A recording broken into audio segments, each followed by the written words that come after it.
នៅសម័យបុរាណមានភូមិមួយស្ថិតនៅជាព្រៃជ្រៅដែលព័ទ្ធជុំវិញទៅដោយដើមឈើធំៗនិងភ្នំដ៏អាថ៌កំបាំងភូមិនោះស្រស់ស្អាតណាស់តែពោរពេញដោយភាពភ័យខ្លាចព្រោះមនុស្សគ្រប់គ្នាជឿថាមានស្ដេចព្រាយពស់មួយបានរស់នៅក្នុងរូងភ្នំធំនៅខាងក្រោយភូមិនោះពេលថ្ងៃមនុស្សនៅទីនោះអាចរស់នៅធម្មតាប៉ុន្តែពេលយប់ធ្លាក់ចុះភាពស្ងប់ស្ងាត់ក៏បានคล้ายទៅជាអ្វីដែលគួរឲ្យខ្លាចពេលខ្លះសំឡេងស្រែកចម្លែកឬសូរខ្យល់បក់តាមដើមឈើធំវាបានធ្វើឲ្យមនុស្សគិតថាវាជាសញ្ញារបស់ព្រាយពស់មានមនុស្សមួយចំនួនដែលបានបាត់ខ្លួនបាត់ទៅនៅពេលចូលព្រៃហើយអ្នកដែលត្រឡប់មកវិញក៏និយាយថាពួកគេបានឃើញពស់ធំដ៏មហិមាភ្នែកភ្លឺក្រហមអាចបន្លែងខ្លួនជាមនុស្សបានមនុស្សក្នុងភូមិរស់នៅដោយការភ័យខ្លាចនិងមិនហ៊ានធ្វើអ្វីដែលនាំឲ្យប៉ះពាល់ទៅដល់ព្រៃនោះឡើយថ្ងៃមួយមានបរិសុទ្ធចំណាស់ម្នាក់ធ្វើដំណើរមកដល់ភូមិនេះគាត់មានមុខមាត់ស្ងប់ស្ងាត់និងស្លៀកសម្លៀកបំពាក់សាមញ្ញហើយភ្នែកពោរពេញដោយបញ្ញាស្មារតីមុតមមគាត់មានឈ្មោះថាអាចារ្យសុកមនុស្សក្នុងភូមិសួរគាត់ថាលោកតាមកទីនេះដើម្បីអ្វីទីនេះគ្រោះថ្នាក់ខ្លាំងណាស់អាចារ្យសុកញញឹមបន្តិចហើយឆ្លើយថាទីណាមានការភ័យខ្លាចទីនោះត្រូវតែមានរូបខ្ញុំមកជួយដោះស្រាយនិងមិនបង្កបញ្ហានោះទេពេលគាត់បានស្ដាប់រឿងស្ដេចពស់ដែលអ្នកភូមិនិយាយប្រាប់គាត់មិនមានអារម្មណ៍ភ័យខ្លាចទេផ្ទុយទៅវិញគាត់មានចិត្តគំនិតស្ងប់ស្ងាត់ហើយគិតថាពេលនេះមិនមែនជារឿងដែលគាត់ត្រូវខ្លាចនោះទេហើយវាគឺជារឿងដែលត្រូវតែដោះស្រាយដោយកម្លាំងនិងត្រូវប្រើបញ្ញានិងចិត្តយប់មួយខណៈព្រះច័ន្ទពេញមូលនិងពន្លឺភ្លឺល្អអាចារ្យសុកក៏បានដើរទៅកាន់រូងភ្នំនោះខ្យល់ត្រជាក់បក់តាមស្លឹកឈើបង្កើតសំឡេងសូរស្រាលគាត់អង្គុយសមាធិមុខរុនភ្នំដោយគ្មានការភ័យខ្លាចភ្លាមនោះមានខ្យល់ខ្លាំងមួយក៏បានបក់ឡើងនិងមានសូរសម្រែកដ៏ធ្ងន់ធ្ងរមួយមកអ្នកណាមករំខានយើងសំឡេងបានឮពីរូងភ្នំភ្នែកភ្លឺក្រហមនិងប្រឡាក់ចេញទៅដោយឈាមបន្ទាប់មកស្ដេចព្រាយពស់ក៏បានបង្ហាញខ្លួនដ៏រាងធំដ៏មហិមានិងគួរឲ្យខ្លាចបន្ទាប់ពីនោះមកវាក៏បានឡើងខ្លួនជាបរិសុទ្ធខ្ពស់ម្នាក់និងមានមុខមាត់កាចសាហាវស្ដេចព្រាយពស់និយាយដោយសំឡេងធ្ងន់ហេតុអ្វីអ្នកមិនខ្លាចខ្ញុំមនុស្សទាំងអស់គេគេចខ្លួនពីខ្ញុំពេលឃើញខ្ញុំហើយចោះអាតាកញ្ចាស់ឯងមិនរត់ទៅអាចារ្យសុកឆ្លើយយ៉ាងស្ងប់ស្ងាត់ការភ័យមិនអាចដោះស្រាយអ្វីបានទេខ្ញុំមកនិយាយជាមួយអ្នកឯងព្រាយពស់សើចនិយាយជាមួយខ្ញុំជាព្រាយខ្ញុំរស់នៅដោយការបំភ្លេចបំផ្លាញអ្នកដទៃអាចារ្យសុកនិយាយវិញថាបើអ្នកឯងរស់ដោយការបំផ្លាញគេអ្នកក៏ត្រូវតែរស់ក្នុងទុក្ខវេទនាដែរតើអ្នកចង់បានសុខសុភមង្គលដែរឬទេពាក្យនេះបានធ្វើឲ្យព្រាយពស់ស្ងប់មួយផ្លែតអាចារ្យសុកក៏បន្តនិយាយថាអំណាចធំប៉ុណ្ណាក៏ដោយក៏មិនអាចផ្ដល់សុខបានដែរបើសិនជាចិត្តរបស់អ្នកមិនស្ងប់ព្រាយពស់ចាប់ផ្ដើមនឹកឃើញអតីតកាលពេលវាជាសត្វធម្មតាមិនមានកំហឹងនិងរស់នៅដោយសន្តិភាពតែព្រោះតែកំហឹងនឹងការសងសឹកវាក៏បានប្រែក្លាយទៅជាព្រាយពស់វានិយាយសំឡេងស្រាលខ្ញុំមិនដែលមានបានសុខទេអាចារ្យសុកក៏និយាយអ្នកអាចផ្លាស់ប្ដូរបានអ្នកត្រូវតែបោះបង់អំពើអាក្រក់របស់អ្នកហើយចាប់ផ្ដើមជីវិតថ្មីទៅក្រោយពេលគិតយូរស្ដេចព្រាយពស់ក៏បានសម្រេចចិត្តបោះបង់អំពើអាក្រក់ពន្លឺចម្លែកមួយវាក៏បានបំភ្លឺជុំវិញវាហើយរាងព្រាយពស់ក៏បានបាត់ទៅប្រែក្លាយទៅជាពស់ធម្មតាមួយវិញវានិយាយថាអរគុណអាចារ្យសុកដែលអ្នកបានផ្ដល់សន្តិភាពដល់ខ្ញុំចាប់ពីថ្ងៃនោះមកភូមិនោះគ្មានភាពភ័យខ្លាចទៀតឡើយមនុស្សរស់នៅដោយសុខសាន្តនិងគ្រប់ធម្មជាតិអាចារ្យសុកក៏ដើរចេញពីភូមិនិងបន្តដំណើរទៅជួយអ្នកដទៃទៀតបន្ទាប់ពីស្ដេចព្រាយពស់បានបោះបង់អំពើអាក្រក់និងប្រែខ្លួនទៅជាពស់ធម្មតាភូមិនោះក៏ក្លាយទៅជាកន្លែងស្ងប់ស្ងាត់វិញ មនុស្សចាប់ផ្ដើមចូលព្រៃនិងរកស៊ីធម្មតាដូចជាប្រមូលផ្លែឈើនិងទៅរកអស់ហើយរស់នៅដោយគ្មានការភ័យខ្លាចនោះទេប៉ុន្តែភាពសុខសាន្តកំពុងកើតមាននៅក្នុងភពសុកស្រាប់តែមិនយូរប៉ុន្មានឡើយវាក៏មានរឿងចម្លែកមួយបានកើតឡើងទៀតយប់មួយមានពពកខ្មៅគ្របដណ្ដប់លើភ្នំខ្យល់បក់ខ្លាំងនិងសំឡេងចម្លែកចេញពីរូងភ្នំដដែលសត្វនៅក្នុងព្រៃរត់ភ័យចេញមកពីទីគ្រប់ទិសមនុស្សក្នុងភូមិចាប់ផ្ដើមមានអារម្មណ៍ថាដូចជាមានអ្វីមួយមិនធម្មតាកំពុងកើតឡើងវិញហើយ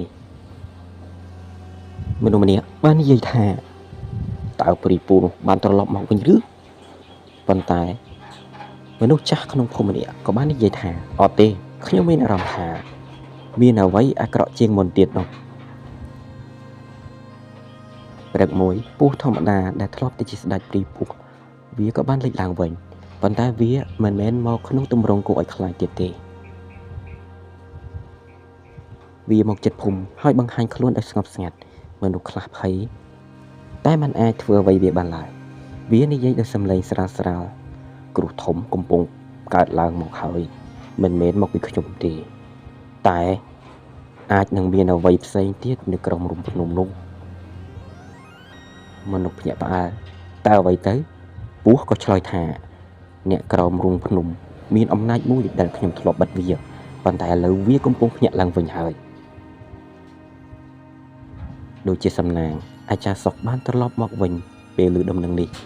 គាត់មើលទៅភ្នំហើយក៏និយាយយ៉ាងស្ងប់ស្ងាត់នេះមិនមែនជាព្រីពស់ទៀតទេនេះ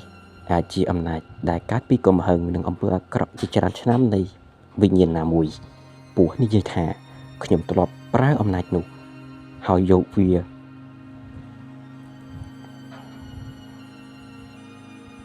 ខ្ញុំធ្លាប់រងទួលនឹងអំណាចនោះហើយវាក៏បានធ្វើឲ្យខ្ញុំខ្លាចទៅជាព្រីពស់ឥឡូវវាកំពុងត្រូវការអ្នកថ្មីមកជំនួសអាចារ្យសុកសម្រេចចិត្តចូលទៅក្នុងរូងភ្នំជាមួយពស់នៅក្នុងភាពងងឹតនិងមានខ្យល់ត្រជាក់ខ្លាំងលុះពេលយប់ជ្រៅមានពន្លឺខ្មៅបានបញ្ចេញពីក្នុងថ្មមួយធំពន្លឺនោះបានធ្វើឲ្យអារម្មណ៍ធ្ងន់ធ្ងរនិងគួរឲ្យខ្លាចសំឡេងមួយលេចឡើងមកថាមនុស្សអ្នកមកយឺតពេលពេកហើយអំណាចនោះមិនមានរាងច្បាស់ទេប៉ុន្តែវាអាចបង្កើតរូបភាពនិងសំឡេងវាបង្ហាញអតីតកាលអាក្រក់ៗរបស់មនុស្សនិងបង្កើតការភ័យខ្លាចក្នុងចិត្តវានិយាយខ្ញុំជាកំហឹងនឹងការឈឺចាប់ជាអំពើអាក្រក់របស់មនុស្សពស់ភ័យណាស់នឹងនិយាយថានេះហើយជាអ្វីដែលធ្វើឲ្យខ្ញុំខ្លាចទៅជាព្រាយពស់អាចារ្យសុកមិនភ័យឡើយគាត់អង្គុយសមាធិហើយនិយាយថាអំណាចអាក្រក់មិនអាចឈ្នះអំណាចនៅសុភមៈល្អបានឡើយពន្លឺចេញពីចិត្តគាត់ក៏បានបញ្ចេញនិងប៉ះទង្គិចជាមួយពន្លឺខ្មៅអំណាចភាពងងឹតខឹងនិងព្យាយាមបំភ័យគាត់ប៉ុន្តែគាត់នៅតែតស៊ូជាមួយវាពន្លឺពីគ្នាបង្កើតសំឡេងខ្លាំងហើយរូងភ្នំចាប់ផ្ដើមរំជួយអំណាចងងឹតស្រែកឡើងថាបើអ្នកបំផ្លាញខ្ញុំភ្នំនេះនឹងរលំរលាយហើយអ្នកភូមិនឹងត្រូវបាត់បង់ជីវិតទាំងអស់ពស់ស្រែកថាអាចារ្យសុកតើយើងត្រូវធ្វើម៉េចអាចារ្យសុកបាក់ភ្នែកយឺតសឹមហើយនិយាយថាមានតែវិធីមួយប៉ុណ្ណោះ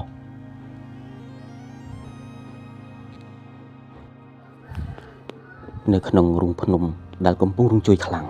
អំណាចងងឹតនៅតែស្រែកនិងបញ្ចេញពន្លឺខ្មៅយ៉ាងគួរឲ្យខ្លាច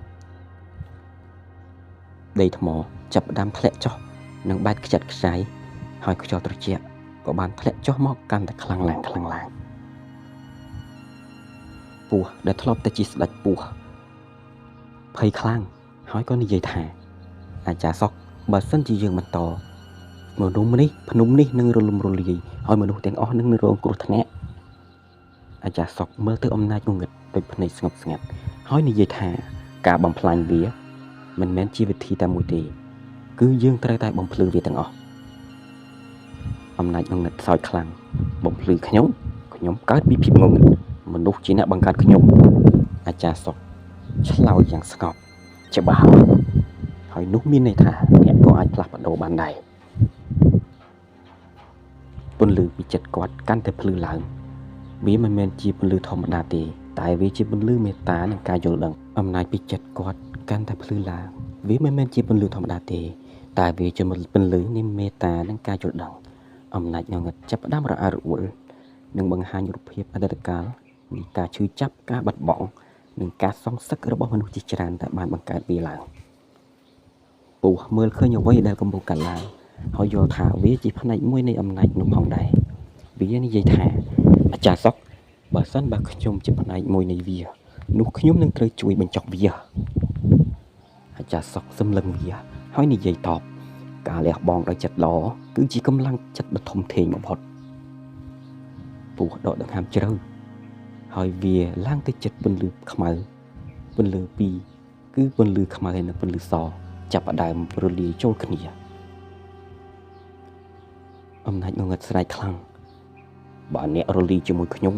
អ្នកនឹងបាត់បង់អត្តសញ្ញាណពូឆ្លើយថាបើវាអាចនាំសន្តិភាពមកវិញបាននោះខ្ញុំនឹងទទួលពេញចិត្តនឹងធ្វើវាចូលទៅក្នុងពន្លឺខ្មៅហើយភ្លាមនោះពន្លឺធំមួយក៏បានផ្ទុះឡើងរូងភ្នំញាស់ខ្លាំងបន្ទាប់មកក៏បានស្ងប់ស្ងាត់ទៅវិញពេលធូលីធ្លាក់ចុះអាចារ្យសុកបើកភ្នែកសន្សំ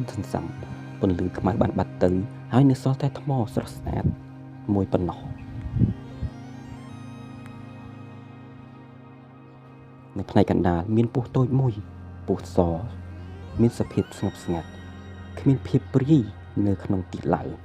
អាចារ្យសុកញញឹមតិចអ្នកបានរកឃើញសន្តិភាពហើយក្រោយពីពេលនោះមកភ្នំក៏បានคล้ายទៅជាកន្លែងស្ងប់ស្ងាត់មិនមានសម្លេងអាក្រក់ឬភាពភ័យខ្លាចទៀតនោះឡើយមនុស្សក្នុងភូមិរស់ដោយភាពសុខសាន្តហើយក៏តែងនិយាយថាកំហឹងនិងអំពើអាក្រក់អាចបង្កើតភាពគ្រោះធំប៉ុន្តែមេត្តានិងការយល់ដឹងអាចបំភ្លឺនៅអ្វីទាំងអស់អាចារ្យសុកនៅមួយរយៈ